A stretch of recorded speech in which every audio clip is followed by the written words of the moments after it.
ایک بادشاہ تھا، اس کا کوئی بیٹا نہ تھا۔ جب وہ بوڑھا ہو گیا تو اسے فکر ہوئی کہ اس کے مرنے کے بعد تخت و تاج کا وارث کون ہوگا۔ لہٰذا ایک دن اس نے اپنے ملک میں یہ اعلان کروایا کہ وہ ایک بچے کو گود لینا چاہتا ہے جو بعد میں بادشاہ کے تخت و تاج کا وارث ہوگا۔ بچے کے انتخاب کے لیے یہ طریقہ بتایا گیا کہ تمام ملک میں سے کچھ بچے منتخب کیے گئے۔ ہر بچے کو بیج دیا جائے گا۔ جس بچے کے بوئے ہوئے پودے پر سب سے خوبصورت پھول کھلے گا وہ بادشاہ کا وارث بنا دیا جائے گا۔ سونگ چن نامی کا ایک لڑکا تھا، اس نے بھی بادشاہ سے ایک بیج لیا اور اپنے گھر آ کر ایک گملے میں بو دیا۔ وہ ہر روز اسے پانی دیا کرتا تھا۔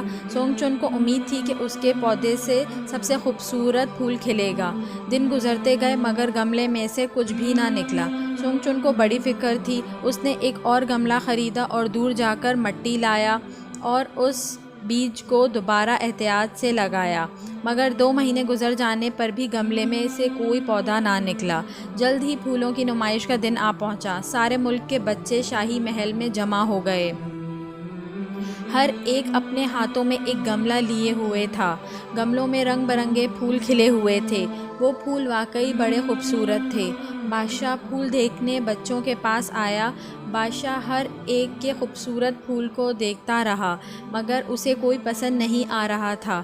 چلتے چلتے اچانک اس کی نظر سونگ چن پر پڑی جو ایک خالی گملہ لیے سر جھکائے کھڑا تھا۔ بادشاہ سونگ چن کے پاس جا کر رک گیا اور اس سے پوچھا، بیٹے تم خالی گملہ لیے کیوں کھڑے ہو؟ سونگ چن نے روتے ہوئے کہا، میں نے بیج گملے میں ڈالا تھا اور روزانہ پانی بھی دیتا تھا مگر اس دن سے لے کر اب تک کوئی پودا نہیں اگا، اس لیے خالی گملہ لیے کھڑا ہوں۔ یہ بات سن کر بادشاہ ہنس پڑا۔ بادشاہ نے کہا، تم ایک سچے لڑکے ہو۔ مجھے اپنے تخت و تاج کے لیے تم جیسے سچے لڑکے کی تلاش تھی۔ تم ہی اس ملک کے بادشاہ ہوگے، کیونکہ میں نے سب بچوں کو جو بیج دیے تھے وہ ابلے ہوئے تھے اور خراب تھے، اس لیے ان سے پودے کا اگنا ممکن ہی نہیں تھا۔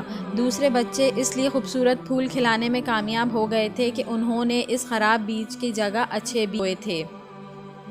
مگر سونگ چن نے یہ غلط حرکت نہیں کی تھی اور جھوٹ سے کام نہیں لیا تھا، لہٰذا اسے سچائی کا انعام مل گیا تھا۔